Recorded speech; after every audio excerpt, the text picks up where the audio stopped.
Can everyone remember when everyone was hyped about the March Apple event? And then they thought it wasn't going to happen and then they changed it to an April event? Well, unfortunately, neither of them are going to happen.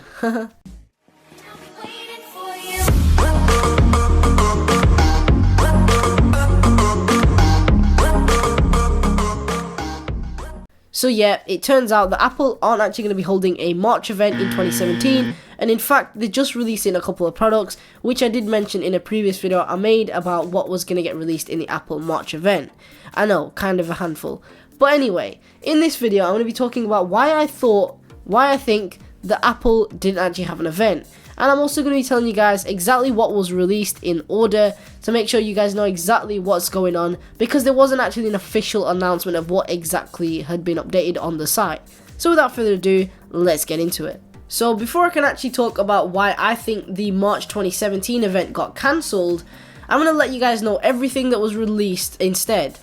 Firstly, let's talk about iPhones. Now, there are more than one improvement or upgrades made in this department. The iPhone 7 now comes in a product red colour, and Apple have done this throughout a lot of other products, and this basically means that every purchase contributes to the global fund to support HIV and AIDS. Secondly, in terms of iPhone SE, this phone has also got an upgrade in the storage capacity to 128GB, and I think that's pretty good for a budget phone to have a storage option like that. Is going to be really enticing for those that don't really want to cash out for a bigger phone because they just want more memory. Secondly, let's talk about iPads. Now, in the previous rumors video I made about the March event, I said that Apple were going to be releasing a new type of iPad, a 10.5 inch iPad Pro, which was meant to have a bezel-less display and other cool features.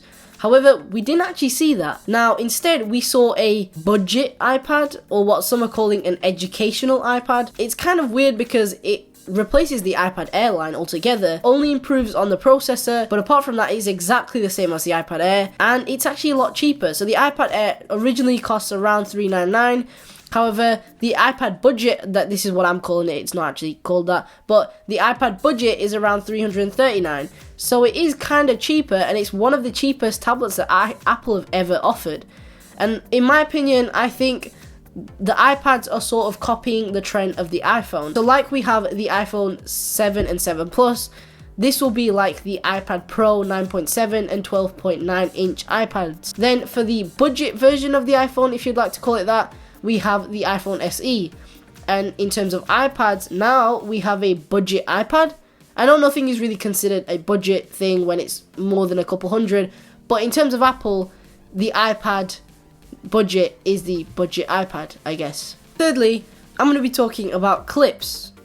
Not actual clips, but like that is the name of the app that Apple is making very soon. They've not actually put a date on this, but they've just said coming soon. So this is basically like Snapchat, but for iOS. It is an app that runs on itself, doesn't rely on anything, and you can share whatever you make with it to other external social media platforms. Now, the great thing about this is, as well as doing everything that Snapchat does, it also adds different things like a live titles, which means that you can animate it. And the thing about this is, it's basically like iMovie Lite for your phone, so you can add animated text and do all sorts of crazy stuff with it.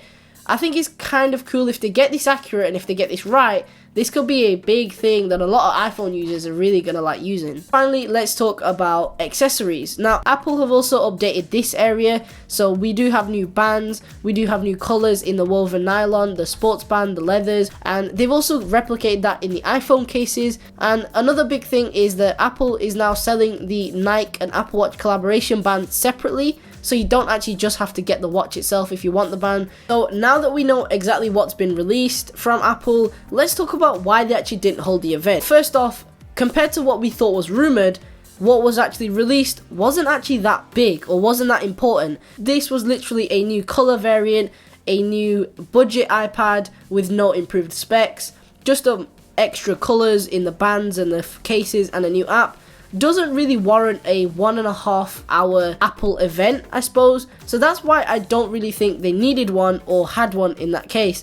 And another big thing is Apple are moving into a new office. It's called Park. There's a couple of videos on it on YouTube, but it does look really nice, and I think that is going to be constructed by April.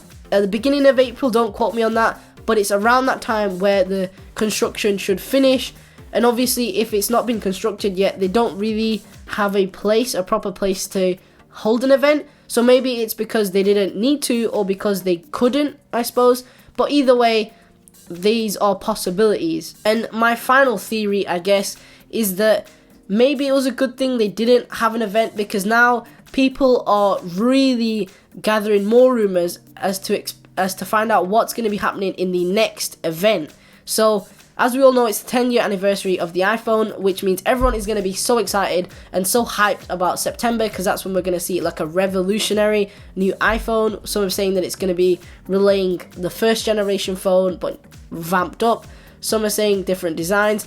What we know so far is that is going to be Apple's biggest event, period. They want to make it the most engaging. They want to really go out all out on that one. So by holding an event now, I guess it would have been alright, but now that we've not had one, it sort of raised alarms with a lot of other tech reviewers and tech companies. So they'll be on the edge about what they're going to release next. Could this be delayed? Could we have another event soon in April? So all these are different things that could happen but haven't been confirmed yet. And again, as more people are talking about Apple, it's just increasing their popularity and just sort of becoming publicity in a way, if you know what I mean. So either way, it's a win-win for Apple. But yeah, I just wanted to make this video just to quickly let you guys know what's going on in terms of Apple, about what exactly they released and why they didn't actually have an event. And as always, thank you guys ever so much for watching. I hope this really did help you out in some way if you were waiting for a product but just weren't sure if it was coming out. Hopefully this will help you out. And if you are new here or you just want to watch more videos on tech, subscribing would help me out so much, so I would really appreciate that. And as always, thank you guys ever so much for watching. Always do what you love and love what you do, and I'll catch you guys in the next video. That's all from me. TML out.